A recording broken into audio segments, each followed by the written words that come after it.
सोचिए एक सुबह आप उठते हैं और आपको पता चले कि पूरी दुनिया ज़ॉम्बी वायरस से अफेक्टेड हो चुकी है। आप अपने अपार्टमेंट में कैद बिना किसी ज़रूरी साधन के हैं। आप क्या करेंगे ऐसी हालत में? तो hey guys and welcome back to your आपके अपने चैनल मूवी में। आज हम बात करेंगे एक south Korean zombie movie alive के बारे में, जिसे हमारे ही बहुत सारे फैमिली मेम्बर्स ने रेकमेंड किया है। तो आप सभी को मेरा दिल से थैंक यू। मूवी शुरू करने से पहले मेरी आपसे एक छोटी रिक्वेस्ट है कि अगर आपको मेरी ये वीडियो पसंद आएगी तो आप चैनल को सब्सक्राइब करके हमें सपोर्ट करना ना भूलें। Now with that said let's start.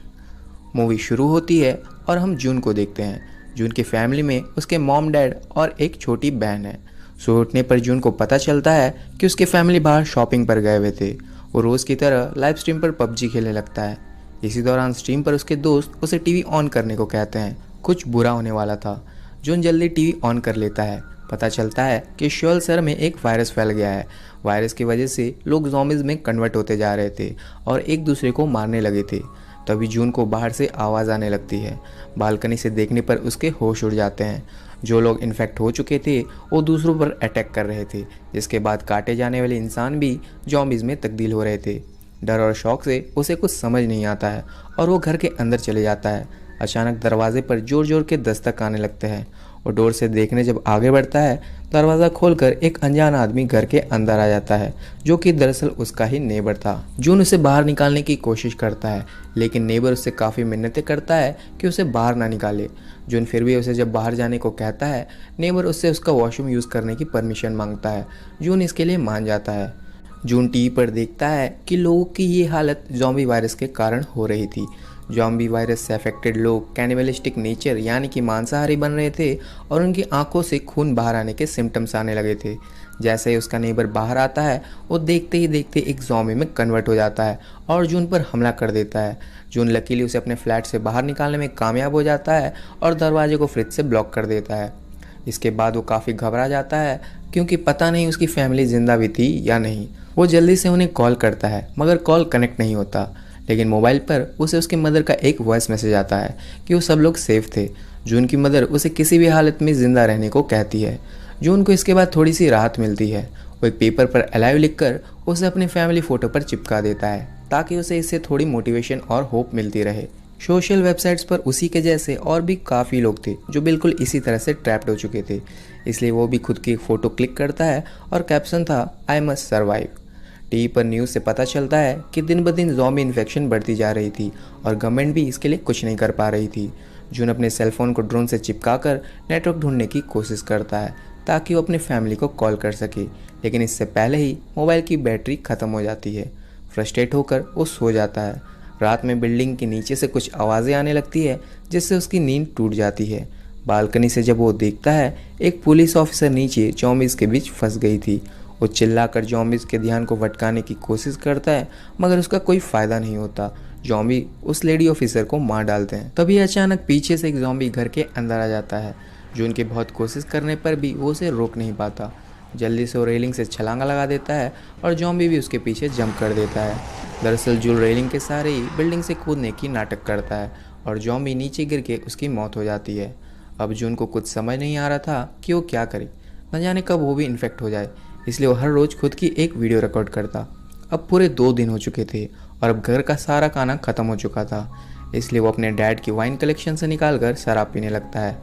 इसी दौरान न्यूज़ से हमें पता चलता है कि ज़ॉम्बीज़ यानी कि इन्फेक्टेड्स के सूंघने और सुनने की शक्ति काफ़ी थी, लेकिन उनके देख पाने की काबिलियत बहुत ही कम थी। कुछ infected certain behavioural pattern show कर रहे थे, यानी कि ज़ॉम्बीज़ बनने के बाद भी ये लोग अपने पुराने काम जैसे कि ऑफिस जाना, सुबह में ट्रेन चढ़ना और ऐसे ढेर सारे काम कर रहे थे। यानी कि ये ज़ॉम्बीज़ डोर्स विंडोज को अनलॉक करना भी जानते थे और यही कॉन्सेप्ट इस मूवी को बाकी से अलग करती है। शराब के साथ ही जून ने अपने बचे हुए आखिरी मैगी पैकेट को भी ख़त्म कर लिया। पानी, इंटरनेट, सभी फैसिलिटीज़ बंद हो चुकी थी सिवाय बिजली के। ऐसे ही बिना खाना और पानी के बस शराब के सहारे जून सर्वाइव करते हुए पूरे 15 दिन हो चुके थे। सुबह उठने पर वो देखता है कि उसकी फैमिली अब सेफली लौट चुकी थी। वो अपनी मम्मी को खुशी से गले लगा लेता है, लेकिन वहाँ पर कोई नहीं था। ये बस जून का वहम था। हेलुसिनेशन से बाहर आते ही जून टूट जाता है और बुरी तरह से रोने लगता है। कुछ देर बाद उसे अपनी मदर की एक वॉइस मेल मिलती है। वॉइस मेल खोलने पर जून को उसमें बस उनकी चीखें सुनाई देती है। उसकी पूरी फैमिली मर चुकी थी। वो इससे पागल हो जाता है और घर के अंदर तोड़फोड़ करना शुरू कर देता है। ये इसके लिए ब्रेकिंग पॉइंट था। गुस्से से वो घर के बाहर निकल पड़ता है ज़ॉम्बीज़ का सामना करने के लिए, लेकिन ज़ॉम्बीज़ को अपने सामने देख उसका गुस्सा डर में कन्वर्ट हो जाता है और वापस भागते हुए वो अपने फ्लैट में वापस चला जाता है। अब वो हार मान चुका था। जून ज़ॉम्बी नहीं बनना चाहता था, इसलिए खुद को फांसी लगा लेता है। मौत के बहुत करीब लटका वो देखता है कि सामने की बिल्डिंग से उस पर कोई लेज़र लाइट मार रहा था। उसे जीने के लिए एक नई उम्मीद मिल गई थी। वो देखता है कि सामने की बिल्डिंग में एक और सर्वाइवर थी जिसका नाम था लूसी। वो दोनों रोज़ एक दूसरे से बात करते और एक दूसरे को सहारा देते। जून लूसी से उसके खाने की प्रॉब्लम के बारे में कहता है।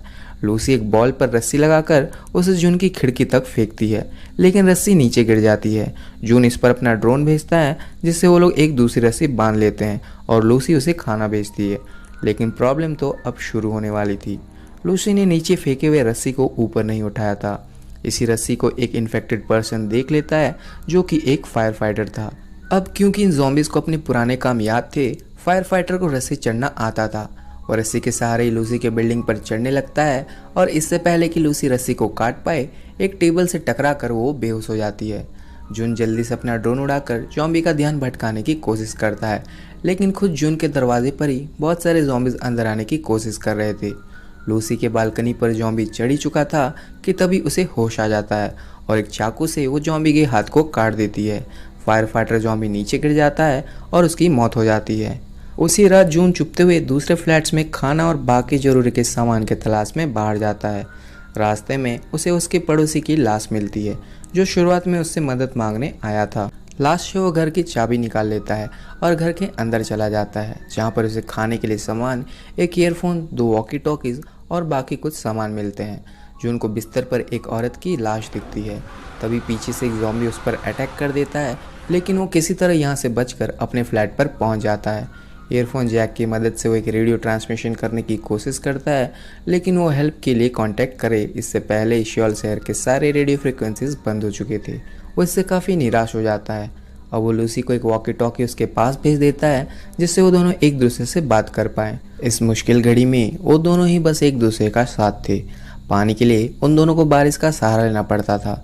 दोनों के पास ही पीने के लिए पानी ख़त्म हो चुका था। वो दोनों जब यूं ही वॉकी टॉकीज़ पर बातें कर रहे थे, उन्हें बारिश होने की आवाज़ आती है। जून खुश हो जाता है और वो बालकनी पर पानी लेने के लिए जाता है, लेकिन उसकी ये खुशी ज़्यादा देर की नहीं थी। बाहर बारिश की एक भी बूंद नहीं थी। दरअसल ये आवाज़ थी ज़ॉम्बीज़ के बिल्डिंग में एक साथ भागने की। उन्हें भूख लगी थी, इसलिए वो सारे फ्लोर्स पर इंसान ढूंढ रहे थे। वो दोनों ही अपने घर में ज़मीन पर चुपचाप लेट जाते हैं ताकि ज़ॉम्बीज़ को उनकी आवाज़ ना आए, लेकिन लूसी गलती से कुछ सामान ज़मीन पर गिरा देती है और सारे ज़ॉम्बीज़ का ध्यान उस पर आ जाता है। जून जल्दी से अपना दिमाग चलाता है और लैंडलाइन से अपनी साइड घर की फ़ोन पर कॉल लगाता है। टेलीफोन की आवाज़ से उन सभी ज़ॉम्बीज़ का ध्यान लूसी से हट जाता है और टेलीफोन की घंटी की ओर दौड़ने लगते हैं। ये एक बहुत ही क्लोज कॉल था। लूसी की जान जाते जाते बची थी। दोनों डिसाइड करते हैं कि अब उन्हें यहाँ से बाहर निकलना पड़ेगा। कोई भी उन्हें बचाने के लिए नहीं आने वाला था। लूसी का मानना था कि जून के बिल्डिंग के 8वें फ्लोर पर एक भी ज़ॉम्बी नहीं था। वो लोग वहाँ तक पहुँचकर यहाँ से बच सकते थे। दोनों ही 8वीं मंजिल तक निकल पड़ते हैं और ज़ॉम्बीज़ से लड़ते हुए जान बचाकर किसी तरह से 8वें फ्लोर तक पहुँच जाते हैं, लेकिन ज़ॉम्बीज़ उनका पीछा करते हुए वहाँ पर भी आ जाते हैं। उन दोनों की मौत तय थी, लेकिन तभी एक अनजान आदमी आकर उन्हें बचा लेता है। अनजान आदमी उन्हें खाने के लिए खाना देता है। पहले तो लूसी को वो आदमी ठीक नहीं लगता क्योंकि वो कुछ ज़्यादा ही अच्छा बन रहा था, लेकिन थोड़ी देर बाद वो अपना भूख को और नहीं रोक पाती। खाने के बाद दोनों को ही चक्कर आने लगे थे और वो दोनों बेहोश हो जाते हैं। लूसी का शक सही था, वो आदमी अच्छा नहीं था। दूसरे कमरे में उसकी पत्नी थी जो कि एक ज़ॉम्बी बन चुकी थी। वो जून और लूसी को उसके घर में उसका खाना बनने के लिए लेकर आया था। हस्बैंड लूसी को अपनी ज़ॉम्बी बीवी के रूम के अंदर बंद कर देता है। जून को भी दूसरी ओर होश आ जाता है और वो जल्दी से गन उठाकर आदमी पर पॉइंट कर देता है, लेकिन वो फिर भी दरवाज़ा नहीं खोलता। कमरे के अंदर से लूसी के चीखने की आवाज़ें आ रही थी जो कुछ वक्त के बाद ही बंद हो जाती हैं। आदमी देखने के लिए जब दरवाज़ा खोलता है, अंदर लूसी ज़ॉम्बी के मुंह पर एक कपड़ा बांधे हुए थी, जिसे उस आदमी के सामने आने पर हटा देती है और ज़ॉम्बी वाइफ को उसके पति के ऊपर छोड़ देती है। अब क्योंकि वो दोनों ही ज़ॉम्बी बन चुके थे, लूसी गन से उन दोनों को ही शूट कर देती है। गोली की आवाज़ से सारे ज़ॉम्बीज़ उनकी ओर भागने लगते हैं। ज़ॉम्बीज़ को खुद की ओर आगे बढ़ता देख वो दोनों ही गन से सुसाइड करने का सोचते हैं, लेकिन तभी उन्हें कुछ हेलीकॉप्टर्स उनकी ओर आते दिखती हैं।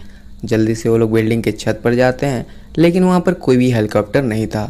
गन की आखिरी बुलेट्स भी जून को जॉम्बिस पर फायर कर देता है और अब कोई चमत्कार ही था जो उन्हें यहाँ से बचा सकती थी। लकीली पीछे से एक हेलीकॉप्टर आ जाती है जो उन सारे जॉम्बिस पर फायरिंग करके जून और लूसी को बचा लेती है। फाइनली गवर्नमेंट एक्शन ले रही थी और शहर के सारे सर्वाइवर्स को बचा रही थी। ये जून के उसी पोस्ट की वजह से था कि वो अब बच पाया, वरना ना जाने क्या होता। उसके पोस्ट की caption I must survive successful हो चुका था and now he is alive. And इसी के साथ मूवी एंड हो जाती है। पूरी मूवी से हमें यही पता चलता है कि वक्त चाहे कितना ही ख़राब हो, अगर एक साथ देने वाला हो और आप चाहें तो अंत में हम जीत सकते हैं। अगर आपको मेरी ये मेहनत ज़रा सा भी पसंद आया तो do subscribe and like the video. अगर आपको वीडियो पसंद नहीं आया तो do dislike, your review matters. तो मिलते हैं नेक्स्ट वीडियो में, तब तक के लिए thank you and good bye.